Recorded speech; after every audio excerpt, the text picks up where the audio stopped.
Hi, I'm Jason McAteer and you're watching the Redmen TV. Next one.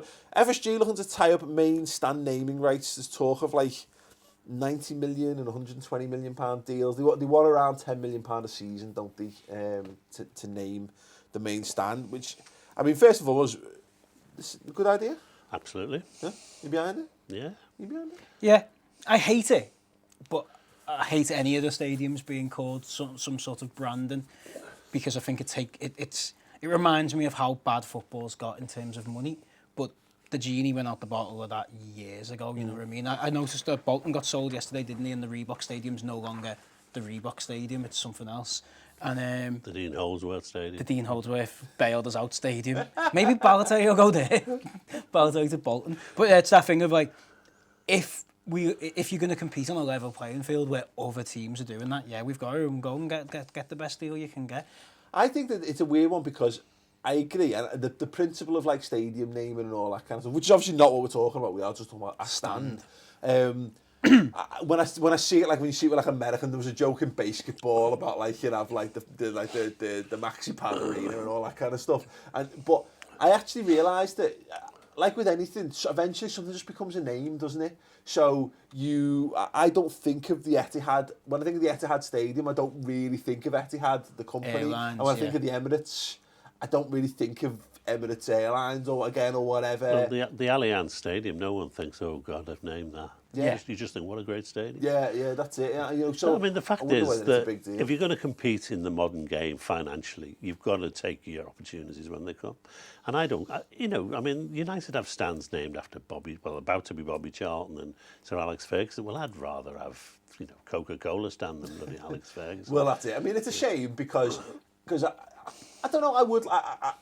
I always used to do a thing when we used to play SimCity 2000 as kids.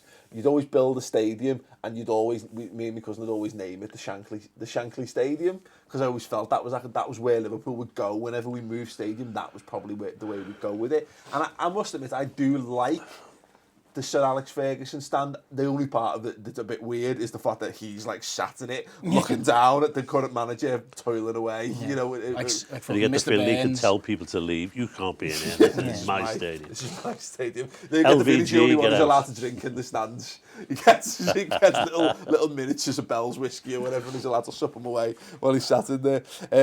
But yeah, it's one of those things when we were looking at the ticket prices through the week, and we do it and ahhing over the difference of like £2 and £4 million of integers in profit, and you consider that you could bring in 10 million a season just by having a fucking sponsor over the above the fold, I guess, on the back of the stand or whatever. Kind of makes sense. Someone could put their name on my forehead if they've given me 10 million. Just permanently walk around. Greg's. That'd go better here, wouldn't it? Yeah, I'd have a bit of that. But I think the one thing, someone mentioned this on Twitter, and I'm dreadfully sorry because I can't remember it was a while ago, but it sparked this in my mind that he said, why couldn't the fans get together? Because we've talked about fan ownership, and I know that's like, and that is the ultimate dream. But for that, you're probably talking about raising 500 million probably to buy Liverpool, maybe less. But for this, just to throw a random figure out there, I guess. And obviously, 10 million a year is a lot. It's a lot. It's astonishing amount. Lost you, do fair. Oh no! Go on, everyone cover their ears. Are we listening at home? Not everyone in the room. Just consider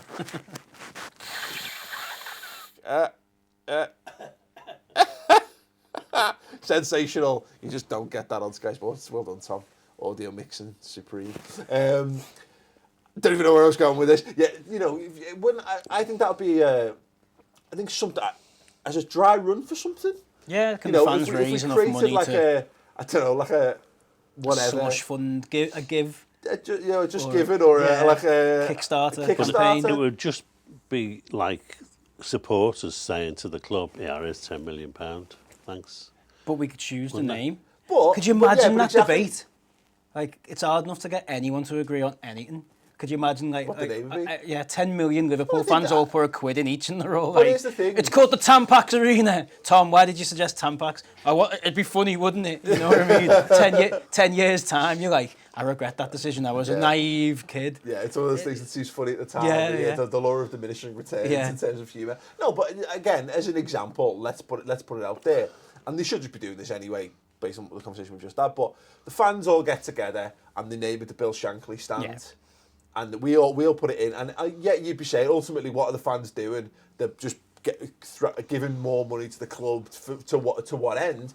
But again, I think it proves it could be a test case to say, we got together, we raised this amount of money. And, I'm not talking about everyone it would also make the club look terrible, because it would make them look like they refuse to name it the Shankly stand unless the fans coughed up 10 million. But this is it. But, we take it around and we go, okay, so I really wish we had Chris here for the fast math on it. But, work out how many people it would need. So, I'll have to work it out now. It would take 100,000 people putting a tenner in each. There you go. That was actually quite simple. I'm worried for myself sometimes. No, that's only 1 million, isn't it? Sorry, there we go. 1 million people putting a tenner in. Spoke too soon. Dickhead. So you'd need 100,000 people to put 100 quid in. Yeah, 100,000 people putting £100 in. Let's work on that for the sake of our fucking hell. I do. And there you go. I should worry for myself, quite clearly. I'm also the man who once sat down, watched football and went, it does me head in the way they represent like the distance covered on these matches because they've done it in kilometres instead of and then Chris went, why did they normally do it in like miles or something? I went, no, just do it in metres.